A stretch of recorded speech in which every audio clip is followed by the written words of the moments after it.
Hello বন্ধুরা, কেমন আছো তোমরা সবাই? আজকের বেকিং ক্লাসে আমি তোমাদের জন্য নিয়ে এসেছি ব্যাঙ্গালোরের একটা খুবই পরিচিত এবং খুবই জনপ্রিয় বেকারির জনপ্রিয় একটা কেক, হানি কেকের রেসিপি নিয়ে, যেটা পুরোপুরি এগলেস হয় এবং খুবই অসাধারণ হয় খেতে। একদম মুখে দিলেই মিলিয়ে যাওয়ার মতো, এতটাই সফট আর স্পঞ্জি হয় কেকটা, যা বলার নয়। তো চলো বন্ধুরা, জনপ্রিয় বেকারির সিক্রেট রেসিপি নিয়ে খুবই জনপ্রিয় একটা কেক আজকে তোমাদের বানিয়ে দেখাচ্ছি। তাই পুরো ভিডিওটা স্কিপ না করে শেষ অবধি দেখতে থাকো। আর ভিডিও ভালো লাগলে অবশ্যই লাইক, শেয়ার আর সাবস্ক্রাইব করে পাশে থেকো। তাহলে চলো আজকের ভিডিওটা শুরু করি। নমস্কার বন্ধুরা, আমি পিয়ালি, আপনাদের সকলকে স্বাগত জানাই আমার চ্যানেল টেস্ট উইথ পিয়ালিতে। চলুন আমাদের আজকের নতুন রেসিপিটি দেখে নিই। সবার প্রথমে একটা বড় মিক্সিং বলে আমি এখানে দিয়ে দিচ্ছি 2/3 কাপ টক দই। তার সাথে দিয়ে দিলাম 3/4 কাপ চিনি গুঁড়ো আর 1/3 কাপ রিফাইন্ড তেল, কোনো রকম সাব স্মেল বা টেস্ট ছাড়া। এবার এই তিনটেকে খুব ভালো করে আগে মিক্স করে নেব। 30 থেকে 40 সেকেন্ড মতন ভালো করে এটাকে মিক্স করে নিলাম। আর সবকিছু একসঙ্গে ভালোভাবে মিক্স হয়ে গেছে। এবার এর উপরেই একটা ছাঁকনি রেখে এর মধ্যে আমি দিয়ে দিলাম 1.5 কাপ ময়দা, সাথে দিয়ে দিচ্ছি 1/3 cup milk powder, half table spoon baking powder, মানে 1 টিস্পুন আর হাফ টিস্পুন মিলে, আর দিয়ে দিলাম হাফ টিস্পুন বেকিং সোডা আর 1 চিমটে লবণ। তারপর ড্রাই ইনগ্রিডিয়েন্টসগুলোকে ভালো করে আগে চেলে নিচ্ছি ছাঁকনির সাহায্যে। এভাবে চেলে নিলে কেক খুব ভালো মতো স্পঞ্জি হয়। এবার সবকিছুকে একসাথে ভালো করে একটু একটু করে মিক্স করে নেব খুবই হালকা হাতে, কাট অ্যান্ড ফোল্ড মেথডে। আমি এখানে সবকিছুকে ভালো করে আগে মিক্স করে নিচ্ছি। এবার ব্যাটারের কনসিস্টেন্সিটাকে অ্যাডজাস্ট করার জন্য আমি এখানে দিয়ে দিচ্ছি 3/4 কাপ দুধ। রুম টেম্পারেচারে রয়েছে দুধটা, এখন আগে থেকে জাল দিয়ে রেখেছি। আর ফ্রিজের ঠান্ডা দুধ কখনোই কেক ব্যাটারে ইউজ করবে না। তো একটু একটু করে আমি দুধ ব্যাটারের মধ্যে অ্যাড করছি আর ব্যাটারটাকে মিক্স করে নিচ্ছি। তো দেখো পুরো ব্যাটারটা আমার মিক্স করা হয়ে গেছে আর ব্যাটারের কনসিস্টেন্সিটা একদম পারফেক্ট হয়েছে, না বেশি পাতলা না বেশি ঘন। তো এই স্টেজে এখন আর ব্যাটারটাকে ওভার মিক্স করবো না।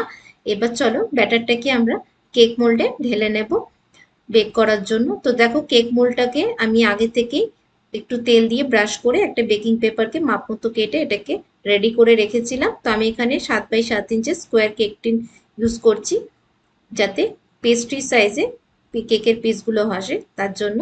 তো তারপর এবার এই রেডি করা কেক মোল্ডে আমি কেকের ব্যাটারটা ঢেলে দিলাম। আর কেক ব্যাটার ঢেলে দেওয়ার পরে মোল্ডটাকে এরকম কয়েকবার ট্যাপ করে নেবো, যাতে ভেতরে কোনো এয়ার বাবলস হয়ে থাকলে সেটা বেরিয়ে যায়। এবার চলো কেকটাকে বেক করে নেব। তো আমি এখানে ওভেন ছাড়া কড়াইতেই কেকটাকে বেক করব।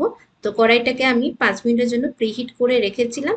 এবার কেক মোল্ডটা রেখে কড়াইটা ঢাকা দিয়ে দিলাম আর একদম লো ফ্লেমে 40 থেকে 45 মিনিটের জন্য কেকটাকে বেক করে নেব। তো এখন পুরো 45 মিনিট হয়ে গেছে আর দেখো কেকটা বেক হয়ে গেছে দেখেই মনে হচ্ছে। তাও আমি একবার একটা কাঠি দিয়ে কেকটাকে চেক করে দেখে নিচ্ছি। আর দেখো কাঠিটা একদম পরিষ্কার এসেছে, তার মানে কেকটা ভালো মতন বেক হয়ে গেছে। এবার কেকটাকে কড়াই থেকে বের করে নেব আর ভালো মতন ভাবে রুম টেম্পারেচারে রেখে কেকটাকে পুরোপুরিভাবে ঠান্ডা হতে দেব। আর তারপর এর জন্য যে হানির মিক্সচারটা আমরা রেডি করব সেটা চলো রেডি করবে কেকটা যতক্ষণ ঠান্ডা হচ্ছে। তো এবার একটা প্যানে আমি দিয়ে দিলাম 2 টেবিল চামচ চিনি আর দিয়ে দিলাম এর মধ্যে 1/3 কাপ, মানে হাফ কাপের চেয়ে একটু কম জল। আর এবার জলটাকে ফুটতে দেব যতক্ষণ না চিনিটা গলে মিশে যাচ্ছে জলের সাথে ভালোভাবে। তো দেখো জলটা ফুটে গেছে আর চিনিটাও পুরো ভালোভাবে মিশে গেছে জলের মধ্যে। এবার আরো 5 মিনিট এটাকে ফুটিয়ে নিলাম আর চিনির সিরাপটা এখন একটু ঘন হয়ে গেছে, খুবই হালকা। এবার এই স্টেজে এর মধ্যে দিয়ে দিলাম আমি 3 টেবিল চামচ বা 1/4 কাপ হানি বা মধু। তারপর আরো একটু এটাকে 2-3 মিনিট মিশিয়ে নিয়ে ফুটিয়ে নেব। তারপর গ্যাস অফ করে এটাকে একটা বাটিতে নামিয়ে নিয়ে ঠান্ডা করে নেব রুম টেম্পারেচারে রেখে। এবার আবার একটা প্যানে দিয়ে দিলাম 1/4 কাপ মিক্স ফ্রুট জ্যাম। তোমাদের কাছে স্ট্রবেরি জ্যাম থাকলে সেটাও দিতে পারো। এবার এই জ্যামটা একটু সলিড ফর্মে থাকে, সেটাকে এভাবে গরম করে নিলে এরকম সেমি লিকুইড ফর্মে চলে আসে। এভাবে 2-3 মিনিট নেড়ে চেড়ে সেমি লিকুইড ফর্মে যখনই এটা চলে আসবে, তখন এর মধ্যে আমি দিয়ে দেব 1 টেবিল চামচ হানি বা মধু। তারপর আবারও ভালো করে দুটোকে একসাথে মিশিয়ে নিয়েছি। এবার ব্যাস গ্যাস অফ করে এটাকেও নামিয়ে নিয়ে ঠান্ডা করে নিতে হবে পুরোপুরি। এদিকে কেকটাও আমাদের পুরোপুরি ঠান্ডা হয়ে গেছে ভালোভাবে। তো এবার কেকটাকে ডিমোল্ড করে নেব। তো কেকটাকে আমি প্রথমে কেক মোল্ড থেকে বের করে নিলাম। তো দেখো কত সহজে কেকটা কেক মোল্ড থেকে বেরিয়ে এলো। খুব ভালোভাবে কেকটা ঠান্ডা হয়ে গেছে। আর কেকটা খুব সুন্দরভাবে বেক হয়েছে, কত সুন্দর হাইট এসছে আর ভীষণই সফট আর ময়েস্ট রয়েছে কেকটা। দেখলেই বুঝতে পারছো কেকটা কতটা স্পঞ্জি হয়েছে।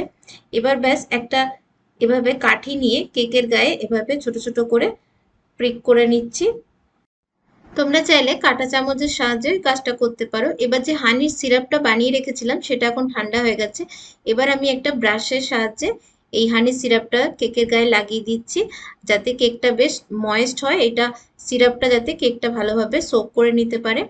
তো দেখো কেকের গায়ে ভালো করে হানির সিরাপটা লাগিয়ে নিয়েছি। এবার যে জ্যামের মিক্সচারটা বানিয়েছিলাম সেটাও ঠান্ডা হয়ে গেছে, সেটা এবার কেকের ওপরে পুরোটা ঢেলে দিলাম।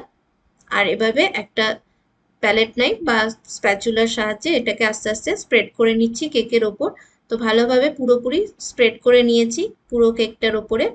এবার ওপর থেকে আমি এখানে কিছুটা ডেসিকেটেড কোকোনাট বা নারকেলের যে গুঁড়ো, যেটা খুব সহজেই দোকানে কিনতে পাওয়া যায়, সেটা ওপর থেকে এভাবে ছড়িয়ে দিলাম, যাতে এটা দেখতে খুবই সুন্দর লাগে।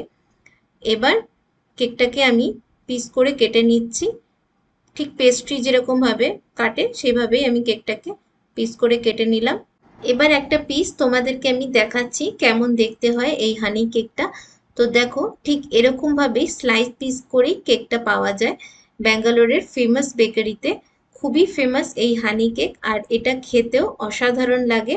যারা যারা ট্রাই করোনি তারা অবশ্যই বাড়িতে এভাবে বানিয়ে কেকটাকে ট্রাই করতে পারো। অথেন্টিক্যালি কেকটা এগলেসই হয়, তাই আমিও এখানে এগলেসই বানিয়ে তোমাদের দেখিয়েছি। আর বাড়িতে থাকা খুব সিম্পল ইনগ্রিডিয়েন্টস দিয়েই কেকটা খুব সহজেই বানিয়ে নেওয়া যায়। আর হানির সিরাপটা সোক করে কেকটা আরো বেশি ময়েস্ট আর সফট হয়ে যায়। আর খেয়াল করে দেখবে আজকের কেকটাতে আমি কোনো এসেন্স ব্যবহার করিনি, কারণ এতে হানির ফ্লেভারটা মিস হয়ে যায়। তাই হানির অথেন্টিক ফ্লেভারটা বজায় রাখার জন্য কোনো রকম এসেন্স ইউজ হয় না এই কেকে। তোমরা দেখে নিশ্চয়ই বুঝতেই পারছো কেকটা কতটা সফট, স্পঞ্জি আর ময়েস্ট হয়েছে। আর উপর থেকে জ্যাম আর কোকোনাটের টেস্ট মিলে জাস্ট অসাধারণ লাগে খেতে। তাহলে আজকের এই ফেমাস বেকারির হানি কেকের রেসিপি তোমাদের কেমন লাগলো অবশ্যই আমাকে লিখে জানিও কমেন্ট বক্সে। আর ভিডিও ভালো লাগলে লাইক, শেয়ার, সাবস্ক্রাইব করে দিও। আবার ফিরে আসবো নতুন ভিডিও নিয়ে। ভালো থেকো, সুস্থ থেকো।